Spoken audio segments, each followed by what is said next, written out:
Hey everyone, Combo here, back with another Empires and Puzzles video, and today we are going to look at the new Soul Exchange options, all 15 heroes. I'm going to do a ranking starting off with number 15 and going all the way up to number 1.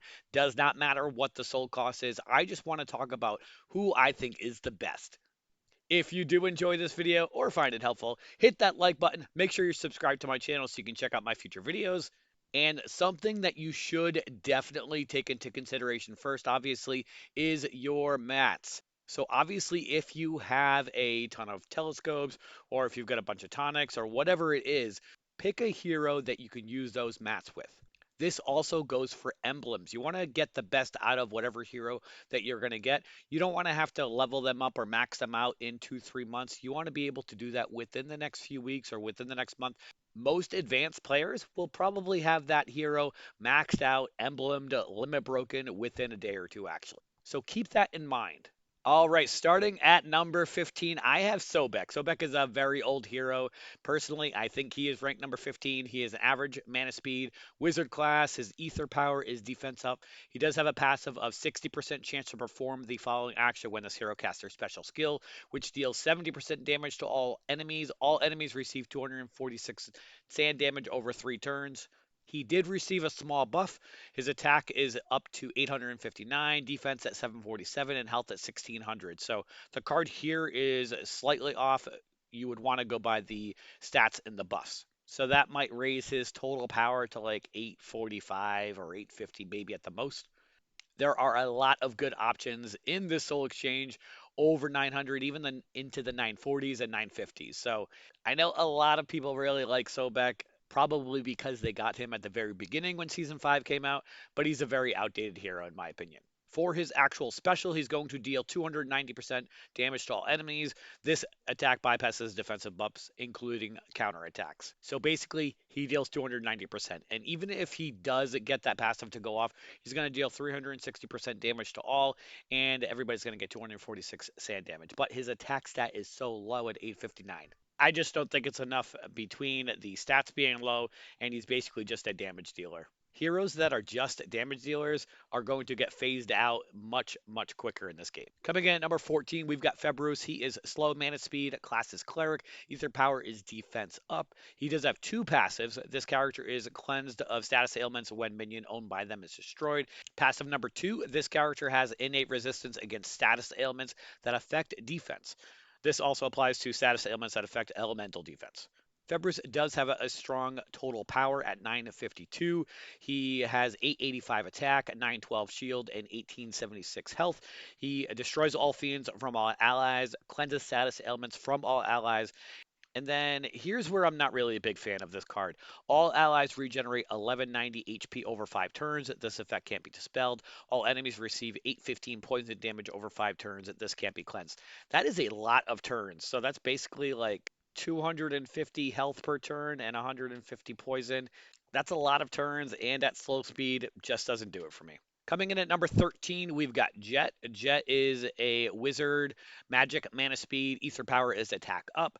Passive number 1, when this character casts their special skill, all enemies get minus 5% mana generation stack. If this special skill is fully charged, all enemies get 2 stacks and can have up to 10 stacks. Passive number 2, when this character casts their special skill, they have a 50% chance to recover 15% health for all allies. If the special skill is fully charged, the chance is 100%. For the actual special skill, the first charge is going to deal 290% to the target. The target receives 588 poison damage over 3 turns. The caster absorbs 100% of the dealt poison damage as health. The second mana charge deals 300% damage to all enemies. All enemies receive 730 poison damage over 5 turns. The caster and all of their allies absorb 30% of dealt poison damage as health. Jet has 959 attack, 931 shield, and 1668 health. So the first mana charge, just so everybody's aware, is going to come in at about 5.6 tiles, which is basically very fast speed. The second charge comes in at 12.3 tiles, so about equivalent to slow speed. In my opinion, the first mana charge is not really worth it. You really want to try to get to that second mana charge, unless if there's a specific hero or character you're trying to take out. The passive stacks are pretty cool. I probably could have had Jet a little bit higher, but there are just some really, really good heroes in the Soul Exchange. If you do need a good purple, then Jet might be a good option for you at 10 souls, though. Coming at number 12, this may be surprising for many folks listening to this video. I've got Erling Shen. He's just too outdated of a hero. And the nerf that Empires and Puzzles came out for all the heroes that when something gets removed, the target gets an extra damage. And those only being able to happen when there is a self cleanse or during Equalizer War. Erling Shen's stock just plummeted, in my opinion, but he is fast mana speed, classes fighter. His ether power is attack up, and he doesn't have any passives. He does have the cool family bonuses, obviously, but he did get a buff. His attack is at 844, defense is at 797, and health is at 1553. His direct damage part of his special did get increased from 475 to 500% also. So he is going to deal 500% damage to the target and minor damage to nearby enemies. The target and nearby enemies get minus 48% attack for 3 turns. If the effect is removed before the duration ends, the target with the effect suffers 502 damage. Before the nerf, if you were to apply this special a second time before that attack down was removed, then they would receive that 502 damage. But that doesn't happen anymore. It only happens if there is a self cleanse or if there is Equalizer War. The combination of his stats being outdated and basically he just being a damage dealer with attack down doesn't really do it for me. I feel like he's going to get a costume eventually. The War of Three Kingdom heroes are getting costumes, so eventually he's going to get a costume and he could make a little bit of a comeback, but without the costume in the game right now, and obviously not in the soul exchange, he just doesn't do it for me, and definitely not worth 20 souls in my opinion. Coming in at number 11, I've got Camila. Camila is a magic mana speed. Class is sorcerer. Ether power is defensive. Has 2 passives. When this character casts her special skill, all enemies get minus 5% mana generation stack. If the special skill is fully charged, enemies get 2 stacks. Passive number 2, when this character casts her special skill, they have a 50% chance to deal 100% damage to all enemies. If the special skill is fully charged, the chance is 100%. They did receive a buff, so their attack is now at 840, defense is at 859, and health is at 1483. For their actual special, their first charge is going to boost health of all allies by 400, and all allies are going to get plus 40% defense against special skills for 3 turns. Their second mana charge is going to reduce max health of all enemies by 800, and all enemies are going to get minus 54% defense against special skills for 5 turns. I guess my main problem is that there are a lot of heroes that do that second mana charge part at average speed. And if you think about the progression of your specials, you're having a slow mana speed give minus 54% defense against special skills for 5 turns. You've already used quite a few of your specials by the time that Camilla is going to go off. So the minus 54% defense against special skills is going to happen after you've already attacked them. So I just don't like that part, and I don't feel like 400 is enough boosted health at this point in the game. So that's why I have Camilla rated so low. Plus, her stats are pretty outdated. Coming in at number 10, I've got Xavier. Xavier is average speed, rogue class. His ether power is attack up. Xavier is a super elemental hero, so when on offense, the hero's troop will deal extra elemental damage against the weaker element, which is 100%. When on defense, this hero receives less elemental damage from troops of the stronger element. Xavier has pretty decent stats for 10 souls, especially. He has a 951 attack, 887 shield, and 1672 health. His special, now, Xavier is an attacking hero. He's an offensive hero. I would not recommend putting him on defense. So he's going to deal 280% to the target. If there is one ally of the holy element, then the damage will increase to 290% and will affect nearby enemies. If there are 2 allies of the holy element, this damage will increase to 300% and will affect all enemies. And no matter what, it will also reduce the mana of all hit enemies by minus 20%. So we are stating that he is an offensive hero and not a defensive hero. And most people attack with a 3-2 setup, a 4-1 setup, or even mono. So chances are you are going to have at least 2 holy allies. So I am looking at this card as basically a hit all for 300%, reducing mana by 20%, and at average speed with decent stats. And he's got that super annoying thing where all of the yellow tiles are going to attack the enemies at the end of every turn. I really, really like Xavier. If you need a good attacking yellow hero and only at 10 souls, I think Xavier is a really, really good option. Coming in at number 9, we have another yellow. I've got Ferdinand. I would have Ferdinand higher, but unfortunately, he's just outdated. He definitely needs a buff in this game. He's only a power of 835. He is average mana speed and class is cleric. Ether power is attack up, which doesn't really suit him, unfortunately. He does have two passives from the Mighty Pets. When a minion is summoned to any ally, this character gains 5% health and 5% mana. This effect can activate only once per turn. Passive number 2, when a fiend is summoned to any enemy, this character deals 85% damage to all enemies. This effect can activate only once per turn. He's got 782 attack, 828 shield, and 1462 health. He is going to cleanse status ailments from all allies. All allies get plus 63% defense for 4 turns. All allies share receive damage with each other for 4 turns. All allies reflect status ailments and negative stacks for 4 turns. And all allies are going to regenerate 732 HP over 4 turns. So not a bad hero, definitely easy to counter. I really, really like the all allies reflecting status ailments and negative stacks. That is a really, really useful special. Coming in at number 8, I've got Amethyst. Amethyst is a charge mana speed or ninja. They are a sorcerer class. Ether power is fiend resist, and they don't have any passives. They did receive a small buff, so their attack is going to be 869, defense is 807, and health is going to be 1518. For their first charge, they're going to deal 200% damage to all enemies. Summon a Ninja Assassin Fiend for all enemies. This Fiend damages its targets at 59% every turn. The Ninja Fiend is going to absorb healing and will max out at 32% of the target's max health. The second mana charge is going to deal 275% damage to all enemies and is going to attack at 75% attack every turn and will disappear when absorbed 50% of its target's max health. And the third mana charge is going to deal 355% damage to all, attack at 84% attack every turn, and will disappear when absorbed 54% of the target's max health. So Amethyst is a pretty cool hero, honestly. Unfortunately, their stats are just really, really outdated. For anybody who isn't aware of the mana charge number of tiles, the first charge is actually 5 tiles, only 5 tiles. The second charge is going to be 10 tiles, which is equivalent to an average speed. And then the third charge is 15 tiles, which is a lot. Amethyst is going to cost you 15 souls. And again, I have them ranked 8th overall. Coming in at number 7, we've got Boomman Fang. Boomman Fang is average speed, class is cleric, ether power is damage reduction.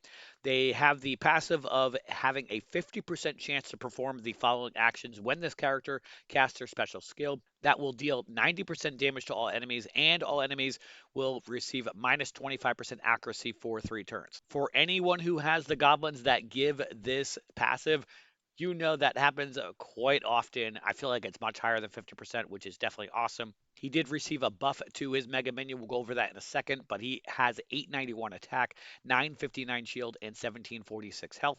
He is going to summon a White Boar Mega Minion with 65% health and 250% attack inherited from the caster. That's what the buff is.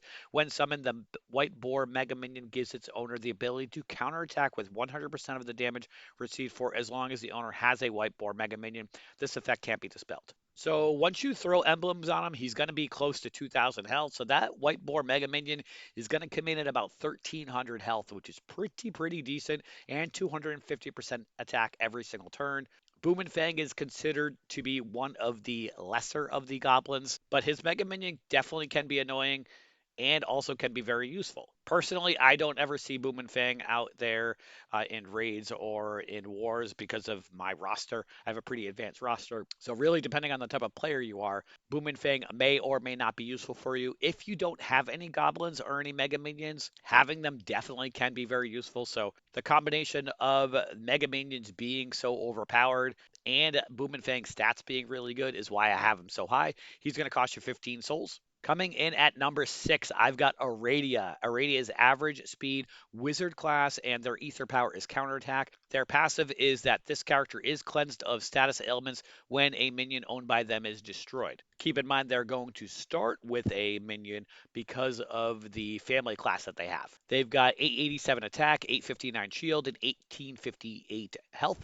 For their special, they're going to reduce the max health of all enemies by 570.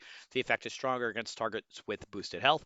All enemies receive 744 burn damage over 4 turns, and all enemies get minus 75% decrease for any boosted health received for 4 turns. So Aradia's got decent stats, and personally, I am a big fan of max health reducers. The fact that they've got that extra burn damage after the health reduced, I feel like is pretty useful. Aradia is going to cost 15 souls, and personally, I think is worth it if you've got the souls to offer and if you're looking for a good red. Coming in at number 5, I've got Ignazio. Ignazio is fast mana speed. His class is monk. His ether power is defense up, and his passive is for the super elemental heroes. When they are on offense, this character's troops deal an extra plus 100% damage against the weaker element. And as a defending character, this character receives 10% less additional damage from troops of the stronger element.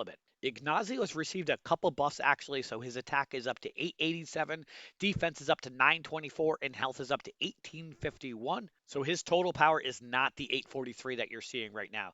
He is going to recover 25% health for all allies, recovers an additional 3% health for each fire shield on the board, up to 55% total.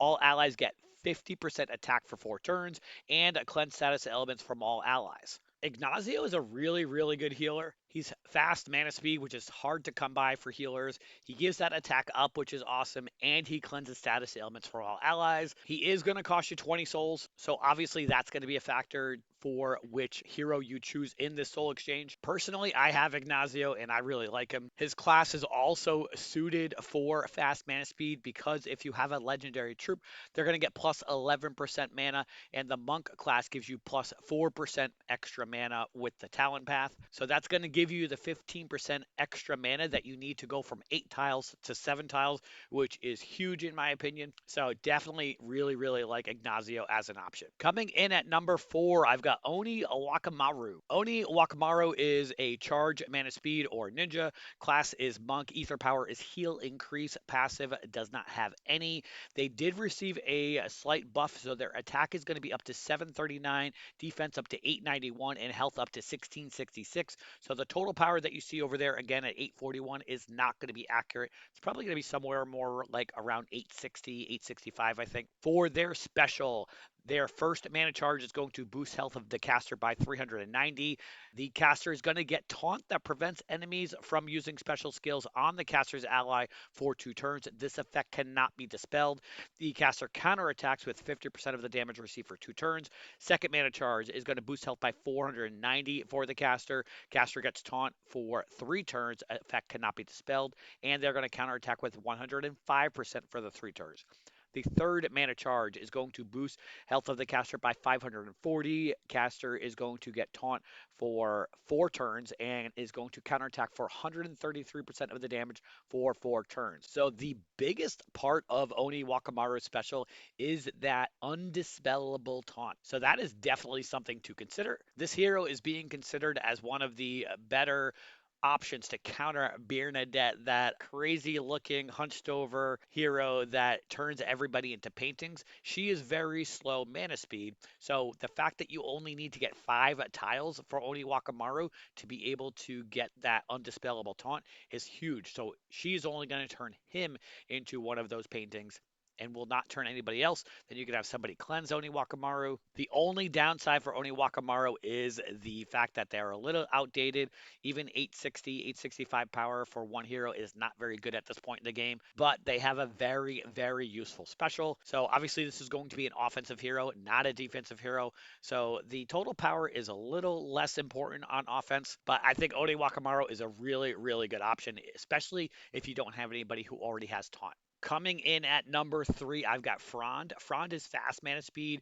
His class is Ranger. Ether power is regen. They have the Construct Core passive. There's a few different categories for the Construct Core heroes. Frond has the extra damage. So with a fully charged core, they're going to deal 180% damage to all enemies. They did receive a slight buff, so their attack is going to be 984, defense is going to be 959, and health is 1736. And their direct damage increased from 350 255 to 375%. The extra damage against enemies with boosted health also increased from 600 to 900, and their damage buff against enemies with boosted health increased from plus 70 to plus 85%. So his actual special, he's going to deal 375% damage to the target and nearby enemies. He is going to deal an extra 900 damage if the target had boosted health, and all allies' normal attacks and special skills are going to deal an extra 85% damage against targets with boosted health for 3 turns. So definitely a very, very useful hero. Has great stats. His power, I think, is like 980 with the buffs that he got. Frond is a really, really good attacking hero and definitely somebody you can utilize against heroes with boosted health. Frond is going to cost you 20 souls. Coming in at number 2. So this may seem a little crazy. I know a lot of people have been talking about how much of a steal Blossom is at 10 souls. I think she's so much of a steal that I think she's the second best hero in this soul exchange. I have Blossom and I love Blossom. She's a great healer, a dispeller. She's part of the Construct Core family, and she's received a buff recently. So she is average mana speed. Her class is cleric. Her ether power is regen.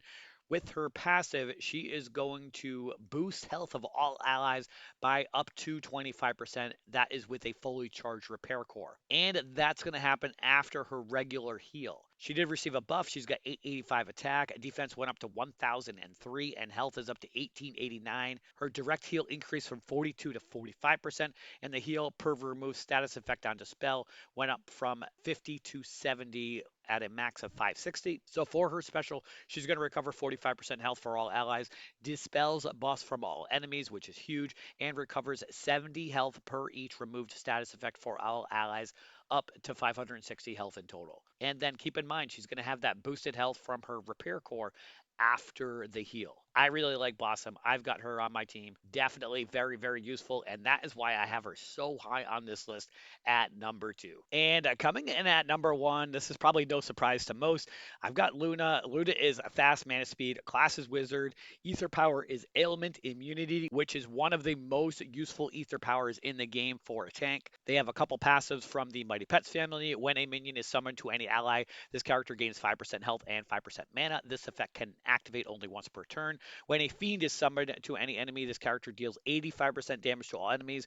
Effect can only activate once per turn. For their special, they're going to recover 20% health for the caster and nearby allies.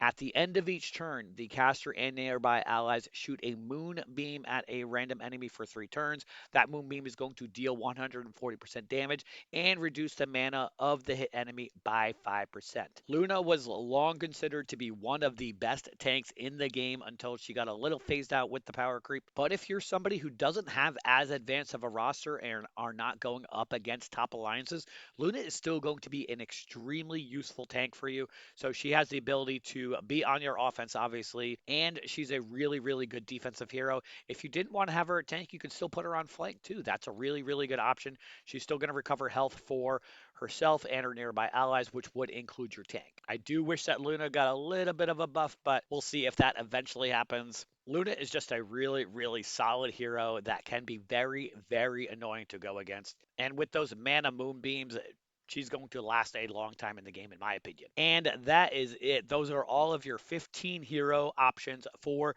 the November 2024 Soul Exchange. Let me know who you guys are going to be ending up picking.